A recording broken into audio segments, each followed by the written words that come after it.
this is my whole point to you. Free will, love, all these great concepts that make sense of life that we live by, it breaks in on you. And you start to say, if I'm just an evolutionist, if I'm an atheist, I've got a lot of beliefs that don't jive with experience. A lot of the reason that love, experience, and knowledge can't be explained by evolution is because there's also a sociological buildup of... I just want to contextualize this by saying, I care more for you as a person than I do for any theological differences. That being said, I have a question. You said that in evolution, it is only kill or be killed. Why then is altruism such a successful evolutionary trait? Yeah. And the second part of that question is, by what absolute moral metric is a world in which unconditional love is provided freely, by what metric is that a better world than a world where strife and struggle are common? Because it seems innate to the human mind that we are far more developed to contextualize, understand, and remember negative emotions and respond to negative feedback than positive. It seems inherent that we're designed to cope and cooperate around the struggles we go through than through the positives we experience. Why then is it inherently better to have a world where there's some omniscient being that loves us than to have a stark, cold world that just is and that just is experienced? That seems far more richer and fuller to me than to have love subjected upon me by some being who refuses to interact with me. So do you live your life as if life is just blind, pitiless indifference, where you're just going to the dark pit, you're just a bag of chemicals, you don't ultimately have any value or significance? So if there is no God, you're going to have to live that out, and I love that you're basically saying that. So live it out. That's a pretty depressed existence. That wasn't what I said. I think altruism is a far... No, I'm taking your second question. Okay. We got to go. You're very sharp. Sure. We got to go one at a time here. Sorry. Yeah. I'm going after your second point, though. Your first one, it still doesn't line up, man. Yes, there is reciprocal altruism in evolution. Couldn't agree more. But that is all about your tribe. You living for human rights and joining a nonprofit to help those who are completely different than you over in Myanmar or Saudi Arabia, how does that line up with an evolutionary desire? Because I would say it's ultimately selfish, because you're not sticking with your own tribe. We can understand, we were evolved we can only index about 150 people. And beyond that, we lose significance and it becomes statistics. So we can only have altruism for small group tribal effect. But we can extrapolate that what works in this situation must work on a worldwide scale. That's just an example of intelligence. That's not a refutation of altruism as a trait. No, but it's all about your own tribe. You're selfish to leave your own tribe to help other people, because that's not helping your own tribe, because they're competing tribes. And so by you leaving your tribe to help those who are far away, I mean, any evolutionary psychologist that I've read says that. I don't know where you're getting yours. Because we can extrapolate the survival of our in an unintelligent mind, the species is only the tribe. But intelligent mind... Yeah. Sorry. No, he just wants me to project louder. Sorry. The intelligent mind can extrapolate that the survival of the species is for more than just the singular tribe. It's for all of the tribes of that same species across the planet. And I'm not saying that's inherently good, because it has caused such horrible situations in our climate and horrible situations in our economies and horrible situations in our government. But that doesn't seem like a refutation of the inherent good of altruism. And it doesn't seem like the statement that altruism is inherently selfishness, because that is the giving of the self for others. It's just an extrapolation of the base trait that is unintelligent to an intelligent worldview, a world frame that is modified by intelligent viewpoints. I hear you talking about the evolution of tribes. Okay, well then why are Republicans and Democrats so at each other's throats? I'm pretty sure we see some serious tribalism going on in this day and age. Well, It's always there and always will be there until Christ returns to fully redeem this place. There is often far more similarity across divides than within specific right or left denominations of politics. The larger political landscape is just the extrapolation of smaller political tribes unifying across boundaries. So let's say Guy B is in tribe with Guy A and Guy C. Guy A and Guy C might not have very much in common, but by the unifying factor of Guy B, they appear to be a larger group. So saying that Democrats and Republicans are tribes is ignoring what you said about small-scale tribalism. No. Large-scale tribalism and loving and sacrificing for your enemy does not line up with your evolutionary theory. It has nothing, it doesn't even touch it, doesn't even come close. That's why the Christian ethic of love and even being willing to die for your enemy has shaped, with Judeo-Christian values, this very nation. That's why people are giving up their very lives at times, but usually it's their own livelihood, to actually go and help those who are sex trafficked, who look nothing like them, who don't have their money, who don't share the same ethnicity, and they're willing to do this to ultimately advantage them and disadvantage themselves. So from an evolutionary perspective, that does not stack up. I want to say this. Yes. A very large portion of the good in our modern society comes from religious beliefs. And that you're true, yes, in some manners, a lot of what our modern world is cannot be directly ascribed to evolution. But I think that's a large part of the factor of intelligence on evolutionary systems. Like you can see in the modern ecosystem, evolution is broken down because of the effects of intelligence. Like human intelligence is just on a different scale than evolution. It affects people and systems in a way that evolution cannot handle for. Because evolution is built on long time scale randomness. Yep. And intelligence is so much better at manipulating short scale that it just outweighs long scale evolution on every metric. Right. But that's not an ascription or a refutation for the existence of evolution as an effect. And it's not also not a statement that altruism can't create the world we live in. Altruism is very capable of creating the love between people that we see. You just use intelligence to extrapolate the love for the one you see. Like right now, I love you more than people who are very much more like me across the world. Like I have very much. But what if I hate you? Why would you love me? If I want to come after you and dominate you like evolution clearly claims, the strong eating the weak, destroying, that's what Nietzsche said.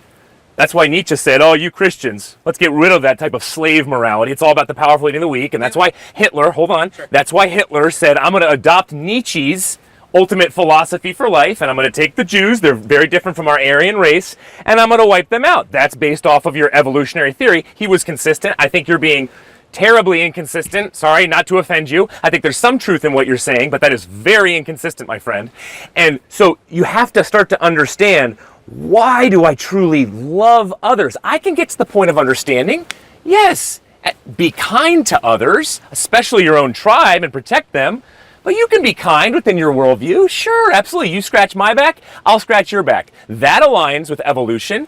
But if a student over there is crossing the street and they drop their backpack and come back and the car is speeding down the street and you jump in front of the car in order to push that student who you look nothing alike, you did not come from the same nation, and you do not have the same socioeconomic background, and you push that student out of the way and get run over by that car, from an evolutionary perspective, you sacrificing your life for that kind of person makes no sense. That's why the Christian faith changed the world. It turned it upside down because the Roman Empire was very consistent in their philosophy. Actually, they were before their time when it came to evolutionary theory. It was in line with that. And so they always said, oh, it's the powerful. You Christians, this dying savior, gross. You love your enemies? That was foreign to every single civilization. It was always about focus on your own tribe and dominate, dominate, dominate. Evolution is the same kind of thing. Do you have certainly within it forms of reciprocal altruism? Absolutely, we agree. But for you to just hop into, I love you, man. I love you. Where do you get that from evolution? How do you get that from evolution? Evolution does, just my last point, and then you go. Evolution does not connect. It cannot explain at all. Richard Dawkins himself has said this many a times, as well as Nietzsche, as well as all the great existentialists, so you're disagreeing with all of your top prophets, cannot touch meaning and purpose, the information and knowledge that we're sharing together, love, free will, all of the biggest questions in life, evolution cannot even come close to getting at. That's one of the reasons why I believe in God, because there's so much immaterial things that you and I share, more so than even focusing on the material things. And so from an evolutionary standpoint, there are endless amounts of holes. Your first point Yes. was that if you were robbing me, Yes. how could I express love for you? If you were robbing me, I wouldn't express love for you. I'd shut down, my emotions would turn off, and I'd run away. Okay. When someone's aggressive or angry towards you, you stop feeling love towards them because they're providing you with a negative experience. Okay. Human civilization, many of its biggest faults come from this, but human civilization, at its basis, is built out of building positive experiences for each other so that as a whole, our efforts can combine to a greater positive experience. Just the statement that some people create negative experiences for others does not refute the point that as a society, creating positive experiences for each other can build to a greater whole because our efforts can compound and make the world better for our children who can make it better for their children. Agreed. So it is not a refutation of evolution to say, oh, some people are being nice to people who aren't like them. Or to say, oh, some people are being mean to other people. That's not a refutation. Prove to me human rights from a scientific standpoint.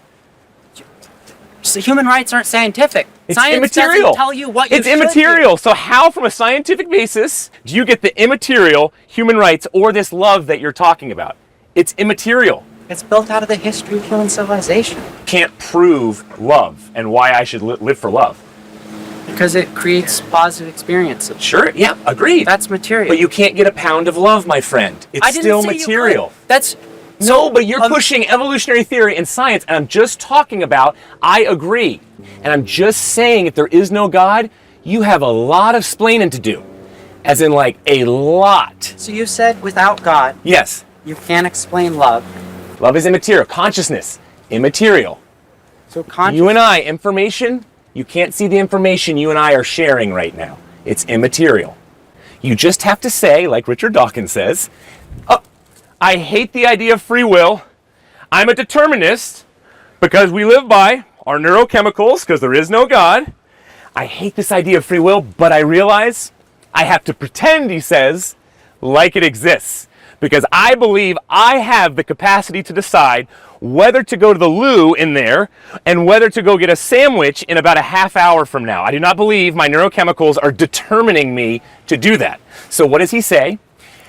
Free will is an illusion that is not connected to evolution, but it's simply a byproduct. That's an illusion. It was an accident that came from evolution that we live by, but that we really don't have. And so this is my whole point to you. Free will, love, all these great concepts that make sense of life that we live by, it breaks in on you. And you start to say, if I'm just an evolutionist, if I'm an atheist, I've got a lot of beliefs that don't jive with experience.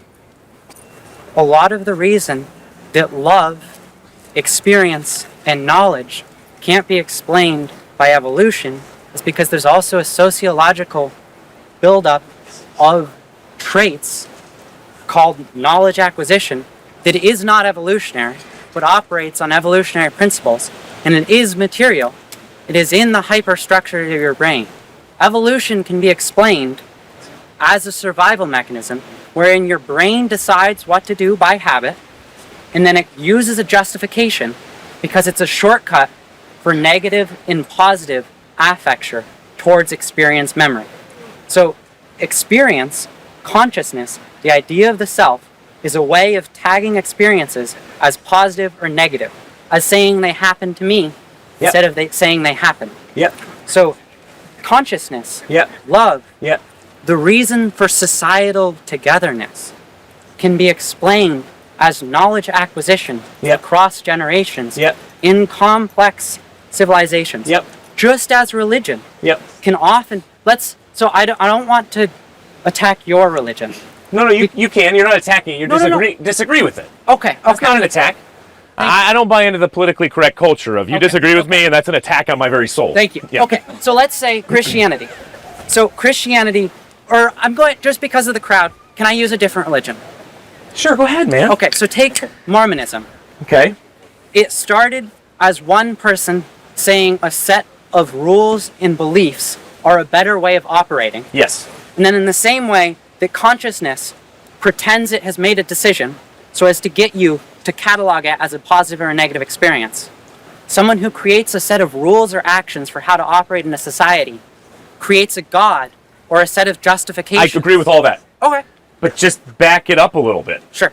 You didn't say anything I disagree with. Okay. But here's what I would add that you'll disagree with is consciousness, rationality, free will, truth, ethics, all of these are immaterial that started before the experiential. You didn't just learn how to love. You didn't just learn your free will. You didn't just learn your consciousness. You didn't just pick up all these things through experience. I'm sorry, but that is a joke. That is a complete joke. They can be found in the hyperstructure of the neurotic architecture. No, they cannot. Consciousness cannot be. I love the last atheist who told me, yes, consciousness, it is physical. I realize I have to be consistent with my worldview, so I have to find a physical understanding of consciousness. So now what we can do is we can hook your brains up to different scans, and you can have a dream state, and your exact dreams about your mother making you a certain meal or a certain potential car accident you get in, we can actually write down every single word and every single action that occurred in your memory. And that's how we explain consciousness. Okay, that's a joke, but I love that he's being consistent at least. How is that a joke? How is that a joke? Because we have not come even close to doing that scientifically. For you to materially write down every single dream I have with every single little detail, that has not been done. And what atheists love to do is they love to make these tremendous leaps in the dark to say, I realize I can't explain consciousness. I can't explain things like memories. So we're going to find ways to somehow fabricate and push our type of worldview in a way where we're going to explain them. It's kind of like scientists right now who are atheists. They say, you know what? Yeah, we can create a cell. We can create a cell. No, you cannot. You have tried for 50 years now in a lab to create a cell. You cannot create a cell. You've come close to splitting a cell, but you cannot create a cell. It has not happened. It will never happen. You need a creator outside of a human being to create something like a cell. You did not come from primordial soup. There is no evidence for that. You can convince me of that, hopefully, if you want me to be an atheist, because you're really proselytizing a lot right now. I'm sorry, I don't mean to try and convince you. I just enjoy the discussion. Well, wait. I enjoy the discussion too, but if you have the truth... I don't think I have the truth. I just have my... You're arguing pretty eloquently right now for your position. I think you believe that you have some type of truth. No. No? I don't believe that the human brain, the way the mind works, is it hallucinates a giant swath of the material, and it only picks up, like, lingually, we're talking about ideas, but we're not, like, explaining the connotations of every word we use. So you're filling in a lot of the meaning of what I say, and I'm just like if you think about it, there's a lot more information in what I'm saying than just the words I'm saying, right? Right. There's a lot more information in what you're giving me that I'm filling in by myself. Yep. From my own memories and from my own knowledge. A lot of that fabricated knowledge is just fabricated. A lot of it's hallucination that's just trained for what will work in the situation. So we're all hallucinating right now in different ways? Oh, yeah. Most of the human experience. All right, everybody's hallucinating right now. You don't really know if we're here, and you're hearing voices. That's a hallucination. Yeah. Yep. So everybody's hallucinating and delusional right now. Yes. I don't understand why is not everybody on something like lithium or a pill to help your delusions and hallucinations? Because shouldn't we all be on a pill? It's normal. We should all be on a pill to help our hallucinations and delusions. Because pills we will be perfect human beings. We'll be perfect minds. This is the whole thing with AI, artificial intelligence. Let's just better ourselves. And that's a typical type of brainwashing here on this campus, which is better yourself. That's the whole point of humanity. And take a pill, then your hallucinations and delusions will be solved so we can actually have a healthy conversation that makes a lot of sense. Makes a lot of sense. Because what you're saying is we are filling in, misinterpreting, and there's so much more than we don't even realize when it comes to this conversation. Okay, fine. Take a pill, access a broader percentage of your brain, then we can have healthier communication. So if you look at one leaf on a tree and you try and figure out all of the indents and maps and contours of that leaf, Yep. you can know the whole rest of that tree is there without looking at it. Okay. your brain is filling in the knowledge without knowing it's there. Like, I know there's a tree over there because I experienced it earlier, but I'm not seeing it right now.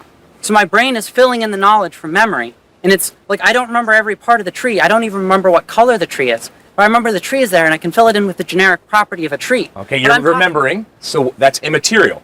No, so as a materialist, your memory of that tree, how did you get that memory of the tree? How do you have that memory right now if you're a materialist? I retrieved it by the firing of electrons through my neural architecture. Yeah, that's part of it, but it's still immaterial. The memory is still immaterial. No, it's material. So it's part of it in the sense of, yes, see, this is love as well. You're onto it, man. Okay. Part of love is oxytocin, dopamine, the cuddle chemical. Yes, part of love. But are you going to go home, say you have a girlfriend or a mom, you go home and you just say, and maybe future wife, hey, honey, you know what? I found out what love is today because I'm an atheist. You know what love is? It's just my dopamine. It's just my neurochemicals that are telling me I love you at this point. But tomorrow they could be telling me something different. So I could commit adultery. I could cheat on you because love is just made up in the brain. And we know, based off of things like hallucinations, that your mind, that your brain, that your desires, it's all physical, it's all neurochemicals, can change at any point. And so why don't I go sleep around with as many women as possible, especially from an evolutionary standpoint, back to your point, because we're not made to be monogamous individuals. No, as a white male with a ton of testosterone, I desire to sleep around with as many women as possible. That's why open marriage right now is so seductive in our culture. No. Jesus Christ came and said, the reason why we have monogamy is to have a covenantal relationship, because God designed us for it. Secondly, in the Roman Empire, it was to protect women. The typical Roman male had complete authority over every single hole and orifice on a human woman. Yes, go ahead. You didn't let me finish what I was saying. In remembering the tree is there, yeah, I'm creating a connection. So the tree will still be there when I turn around. Yeah. And so I'm creating an internal validation loop. Right. For the existence of the tree. Right. In the same way, love is the knowledge that even though I don't love my wife or my girlfriend right now, I'm creating a long-term stability wherein I will experience positivity again in the future. And even better, I can give positivity to someone else. Good. So until they offend you, until they do something wrong. No, that was your earlier point. Come on, be consistent. That was your earlier point. I said when I was going to steal from you, I'm going to turn away from you. And this is exactly why the divorce rate, is skyrocketing through 54% because of individualistic secularism that you are promoting beautifully. But you must be consistent with it because this idea of commitment is immaterial.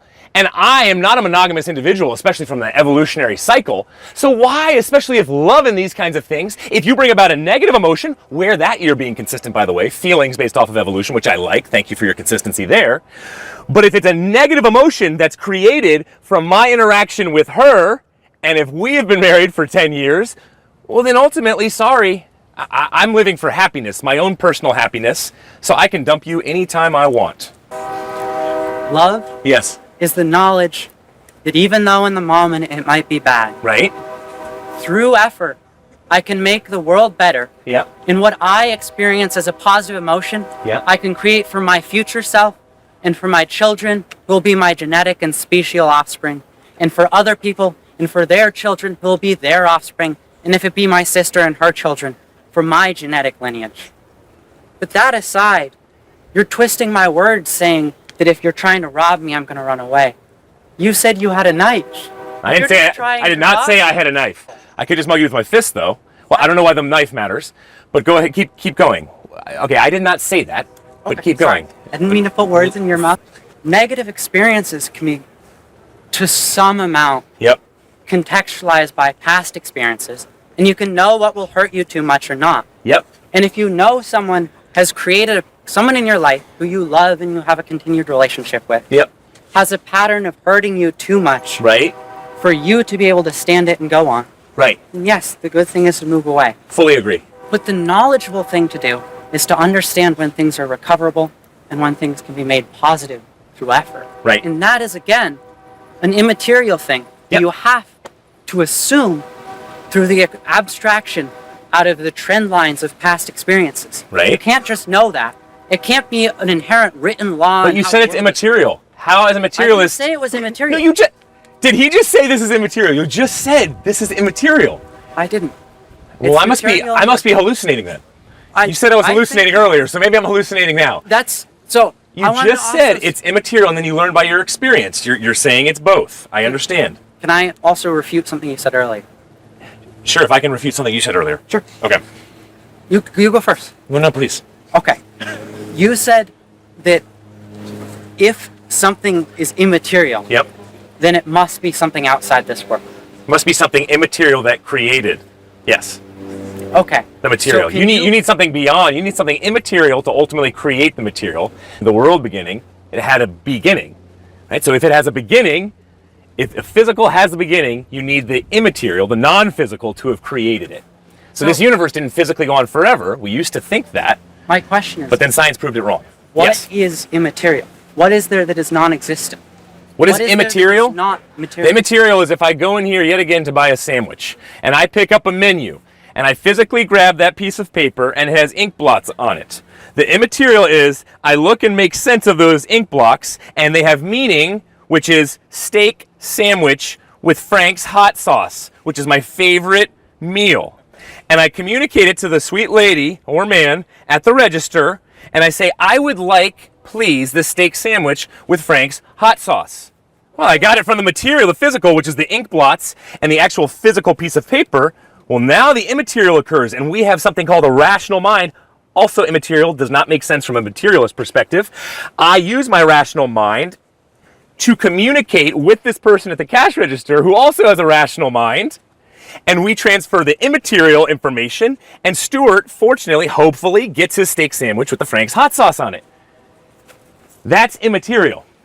Where does that come from, the materialistic point of view? So you're talking It about does not. There's a great hole here, a chasm that you have to bridge that I've never heard an atheist bridge before. So you're talking about the interpretation of physical iconography as mental meaning, as intelligent significance. All of that process is done in the neural architecture. It's done Physical, yes, in the brain. Yeah. But then So what's immaterial? But then the immaterial is the knowledge gained and passed on to the other person. That's true. All right, guys, I gotta interrupt. Yeah. Sorry. You got 1 minute. You got 1 minute. Summarize succinctly. All We got right? the referee here. Both Come on, of let's you. Let's go. What's your main Summarize. point? What are you trying to communicate out here? My main point is that I love discussion. In this specific conversation, my main point is that I think that often things can be explained. Although we might not know the answer yet, we can find a way to explain it. And if we cannot explain it, that does not automatically mean we must jump to an assumption of some creation. Not to say that it might not be created, but that to jump to a creationist explanation is to ignore the fact that it might be unexplainable or there might be an explanation we don't know yet. And that's why we live by faith from evidence. I've heard from you a type of hyper-skepticism, and I would encourage you to be skeptical about your hyper-skepticism. Don't just be this free thinker. Be one who thinks freely, but based off the evidence, what leads you to the truth. And I'm trying to communicate, was a very high-level philosophical discussion, but I'm trying to communicate that there's more evidence for God, who is immaterial, based off of all the immaterial experience that we share, love, consciousness, truth, knowledge, free will, that the immaterial God must have created that, because you cannot get it from the world, the earth, the actual planet, creating it. But ultimately, it's all about Jesus Christ, man, because you talked about love.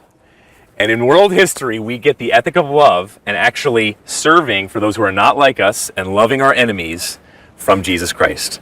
That doesn't mean he's the Son of God, but it's a pretty beautiful thing where you want to check out Jesus based off of a lot of the evidence for how he loved, why he loved, and whether he truly was the Son of God. And he loves you. He loves you more than you can ever imagine, man. There you go, guys. All right. Thank you, brother. I think for many unbelievers and even believers, the fear of God can be like a turn off to God, because they hear that and they're like, because throughout the Bible it talks, we're commanded to fear God. And some people hear that and they're like, oh, why does God want me to fear him? Like, I'm supposed to love him. He's supposed to love me like a father. And that's just hateful. I don't want to do that. So how would you explain the fear of God to someone who maybe doesn't understand it, or just wants to be closer with God. Kanye West before has said and communicated beautifully through his music, the fear of the Lord is the beginning of wisdom. Fear is standing in awe of him, worshiping and praising him, because he's a personable, loving God who created you in his image. But then, that was about 2 years ago he said that. But then after his whole unwinding with Kim, and all the anger he had towards people like Pete Davidson, he turned on God. And he said, this God wants to control you, and he wants you to always be in fear of him. He wants to manipulate you and coerce you. He's not being honest. Kanye West is being ruled by his emotions and volition based off of the experiences and pain that he's had. Fearing God means understanding, I want to keep God number one in my life. What happens when you keep God number one in your life? You fill that God-shaped hole and you are able to love others more. Also, if you don't keep God number one in your life, and again, fear is awe, standing in awe of him, thinking about him, worshiping him, praising him. If you keep something like schoolwork number one, you're probably going to turn into the woman I was counseling a few years ago who kept her artwork as number one, desiring to get into a certain college and kept that as her God, and she ended up in the psych facility because that was her God. She worshiped that God and she didn't get into that university. So the fear of God is the beginning of wisdom. That's standing in awe of God, putting him in his rightful place. And when that happens, life goes well. I have friends that are Christian, Right. and that they keep the Sabbath, and then they say that other churches who don't keep the Sabbath are a false church or something like that. I just want to hear it from you guys. Where is it commanded in the New Testament to keep the Sabbath? It's the only one of the 10 commandments that's not repeated in the New Testament. So to say that a church that doesn't keep the Sabbath in a particular kind of way, strict way, that they're false teachers at that church, those people just haven't done their exegesis. It's kind of embarrassing, to be honest. They're usually pretty fundamentalist and say, we have the strict rules. It's water baptism, and water baptism is the thing that gets you into heaven. If anybody's a false teacher, they're a false teacher.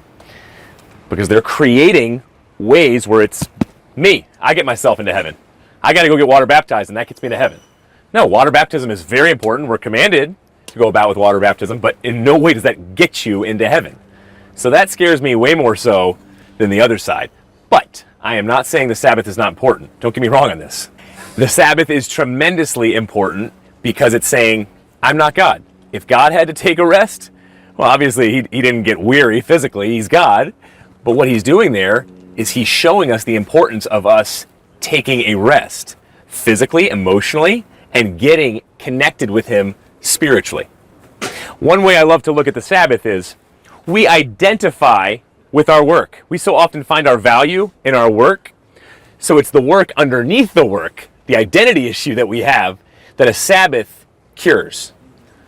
Because it's saying, no, I don't define myself, my very image, by my work. Have you ever heard the line, born a man, died a doctor? Born a man, died a doctor means I lost my humanity. Doctors oftentimes struggle with this because it's all about me being a doctor. I heal people. Well, the Sabbath comes along and says, well, hold on, no. God created you in his image. Let's get back to the really beginning and let's get back to our real identity, which is being somebody created in God's image who God loved so much that he sent his only son to die for. So Sabbath is crucial for rest. But if we start to say, oh, somebody's not keeping the Sabbath in a certain way, they're going to hell, they're false teachers. I think that person is more of a false teacher. Like they say the same thing about like the communion. Like I'm pretty sure back then it wasn't called the communion.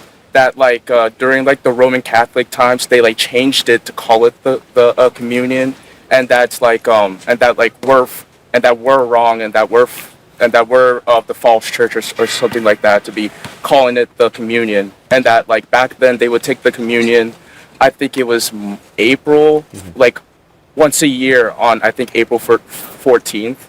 If I'm guessing right now, but what do you think about that? Well, again, communion is remembrance of what Jesus did for us. Communion is not transubstantiation, which means you're actually physically eating Jesus' body and drinking his blood. If you believe in transubstantiation as a Catholic, some do, some don't, well, then you're going to have to say Jesus was participating in communion, so he would have just been eating himself and drinking his own blood. I don't believe that that's the case. I love my Catholic brothers and sisters. They can, I don't think that sends them to hell, that understanding. I think it's a minor for sure.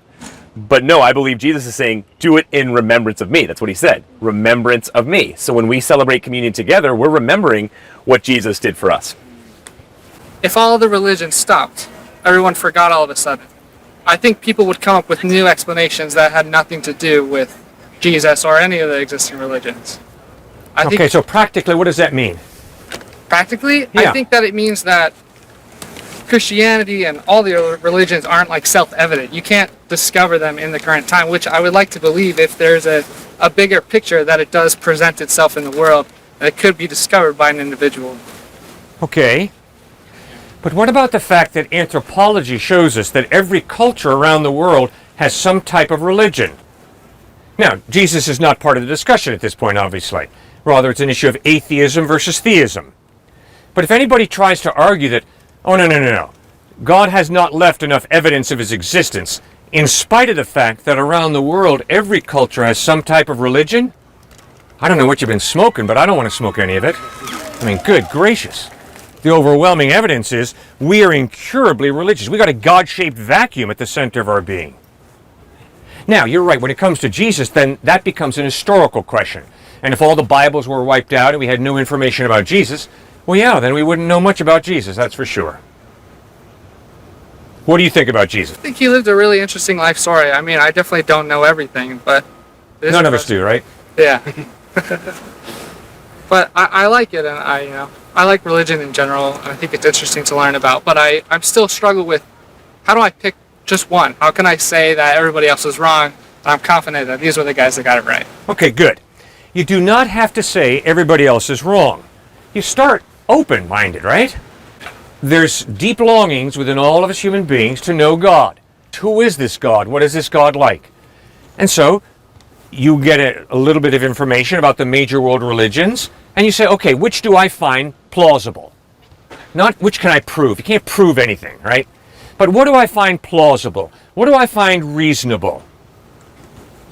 And then you study that religion by reading the source documents. I mean, I was so ticked with this one guy. My wife and I were on the Appalachian Trail, and all of a sudden a guy's walking up behind us, and we fell into conversation, and I asked him, what do you think about Islam? And this guy said, 9/11 is all I need to know about Islam. That is so bigoted, that is so narrow-minded, it's scary. No, sir. If you want to find out about Islam, you better go and study the Quran, the source document, and to allow some terrorist to be your primary source of information about Islam is bigotry, it's prejudice. Well, the same thing is true with Jesus.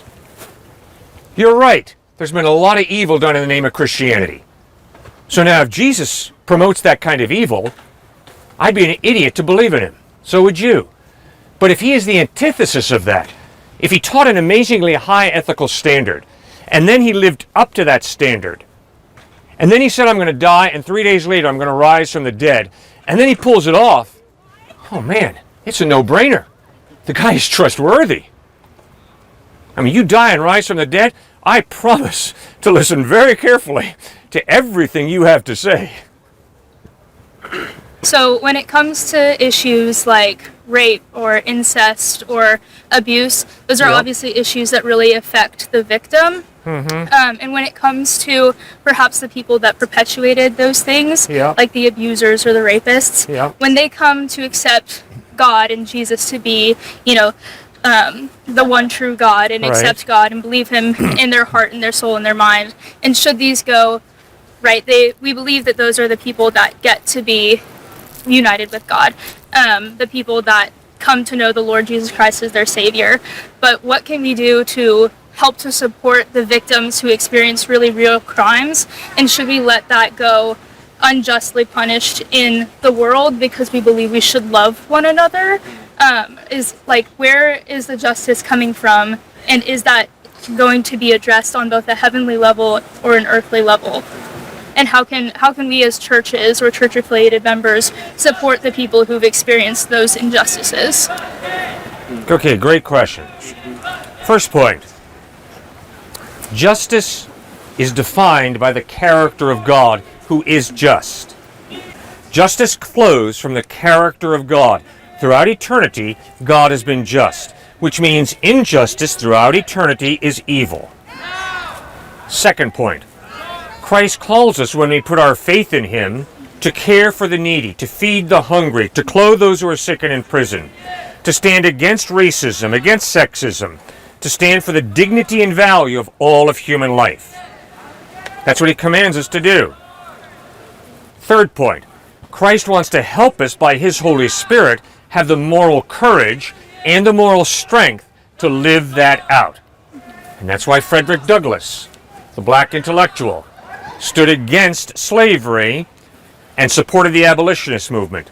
That's why William Wilberforce, part of the English Parliament, fought all life long in Parliament for the abolition of slavery until just before he died, Parliament passed the law, no more slavery in the British Empire.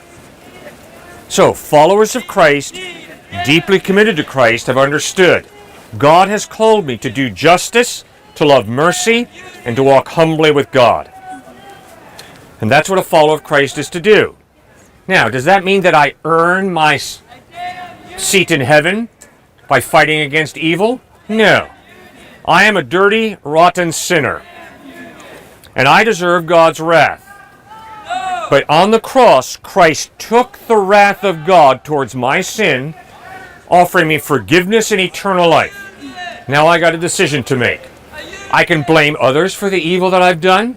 I can rationalize my evil away. Or I can be a free human being and say, you know something, I made some screwed up decisions in my life. God have mercy on me, forgive me, and free me to live the type of life of integrity that you created me to live. Final point. Cliff, I really don't like the idea of God judging evil. Okay, no problem, I understand. So, I beat this woman to a pulp. I steal her wallet, her purse. The police come and say, hey Cliff, what did you do against her? No. If the police come and say, Cliff, let's go to Starbucks, we would all be outraged. Why? Because I have done evil towards her. And if the police say, hey Cliff, let's just go to Starbucks, it shows she does not matter. And I can beat her to a pulp, steal her possessions, it doesn't matter to the law. And if I go before a judge, and the judge says, well, Cliff, you beat her up, you stole her stuff, have a good day. What he's saying, or she is saying, is, she does not matter. The reason that God has wrath is because people matter. And when we dehumanize each other, when we denigrate each other, when we hurt each other in any way, God is angry. Oh, Cliff, that offends me, that God is angry. I just believe that God is love. I just believe that God is a little senile grandpa sitting up in heaven saying, oh, I can hardly wait to give you all presents, and I don't have a naughty list either. Everybody's good. Everybody does just fine. No.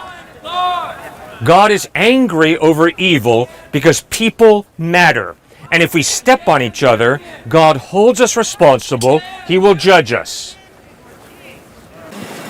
So I wasn't raised in a religion. I was kind of raised based on just kind of right and wrong, separate from religion. Yep. And I'm wondering if there's a way that someone can lead a fulfilling and loving life without being tied to and maybe committed to one certain religion and believing in, Jesus. Yep. I believe in a higher power, and I believe in there's something greater. Obviously, we all have guilt, and we all have something that makes us different from anything else in the world.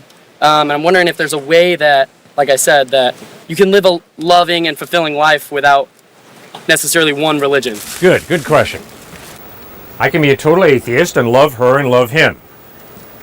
But the question is, Cliff, when you say you love her and you love him, what is love? And if there is no God, you know what love is. It's a biological instinct. It's a chemical reaction. Which means you're a machine and I'm a machine. You're a complex chemical reaction and that's all I am. Now my experience is, that's a lie. My experience is, I don't have to love her and I don't have to love him. I choose to. And too many times, We choose to lust. We choose to use people sexually. Too many times we have racist attitudes and look down on people because they're not part of our group. And so the question is, what is real? And I'm convinced that love is real. But if love is real, there's got to be a mind behind the human mind who creates this value of love and then gives you and me the innate ability to genuinely love. Does that have to be tied to Christianity? Like I know somebody brought up another question about other religions. Right. And maybe I just explore the possibility of, is there a higher power that maybe isn't exactly correlated to the Bible and to You bet. that? I like that idea because a higher power cannot tell me whether I should lust after her or love her, whether I should have a racist attitude towards him or not. Because a higher power is just a higher power. And I just make the higher power whatever I want the higher power to be. So if my higher power asserts white supremacy, well, that's cool. Or if my higher power says using women sexually and men sexually is cool, well, that's cool then. But here's the problem with it. The problem is, what convinces me that my higher power is not simply an idealized version of myself? And that is usually what happens when a person says, well, I believe in a higher power. Just ask them, really, tell me what this higher power is like. What is this higher power's character? What does this higher power want you to do with your life? And usually what you're going to find out is, it's just an idealized version of themselves. My higher power is a Republican. Oh, really? Yeah, my higher power is a white guy. Really? Yeah, my higher power likes basketball. Really? Yeah, my higher power likes having grandchildren. Really? That's just an idealized version of me. That's not really God. It's just an idealized version of me. The challenge for us as thinking human beings is to get in touch with the real, true, living God, not just to create an idealized version of myself. How do Christian apologists justify the existence of diseases and cancer and all these things that if supposedly created by God or the devil, who was also created by God, so that just kind of leads to the same conclusion? Why does cancer exist? Why do diseases exist? Why is there unnecessary suffering specifically caused by God's creation? Good. If I haul back, slap him in the face, and you ask me, hey, Cliff, why'd you slap the guy? And I say to you, because God made me do it. You accept that? Good. That's a lie. God did not make me strike him. I chose to strike him. God gave me a free will and a hand. He gave me this hand to respect and love the man, not to smack him. But if I, because I have a free will, choose to smack him and then blame God, I'm a con artist. Now, Genesis chapter 3 records how we human beings took the good gifts that God gave us, twisted them, and redefined the purpose of those gifts. The gift of sex, not given me to enjoy within the context of a lifelong commitment with one woman, given me to enjoy sex with as many women as I can have sex with. And if I want to have sex with an animal, so be it. It doesn't matter. It's whatever I define, whatever I choose. My choice is God. And Genesis chapter 3 records how when we human beings made that decision, God stepped back and chaos, injustice, genetic breakdown occurred. Now, what's one of the main points of the book of Job? One of the main points of the book of Job in the Old Testament is, life is unfair, God is fair. Don't get the two mixed up. Life is unfair. You were not born into a fair world. But God's character is fair. He is good. So when you suffer, don't clench your fist and wave it in God's face. God, what are you doing to me?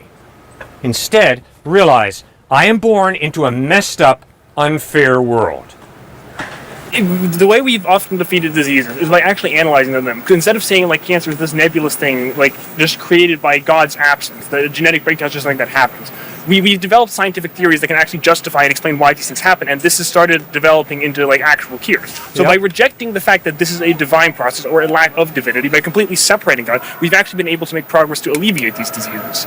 And that's why we also see like technology really skyrocketed after the Enlightenment. I mean, why is this? Is there like a compatibility with the pursuit of human knowledge and making the universe less and less divine to the human mind and God? Is there a compatibility between it?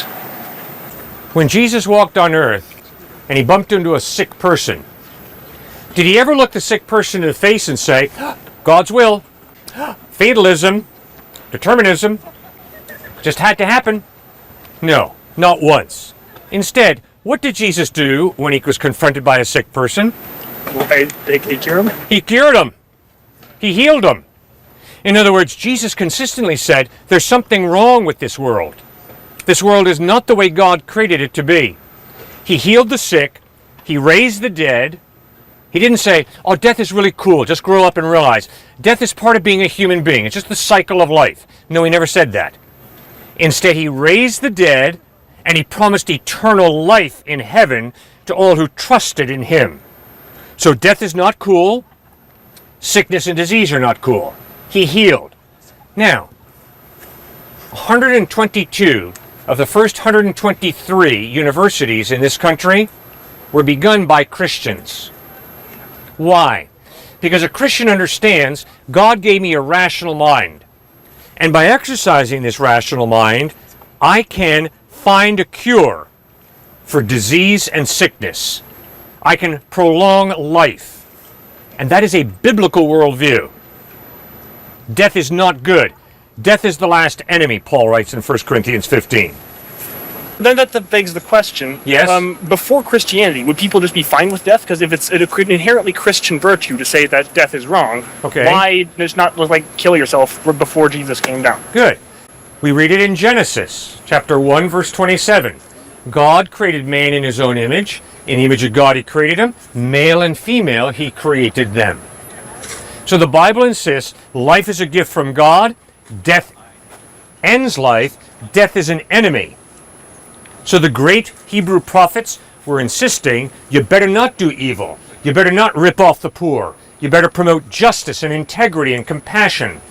And that was long before Jesus.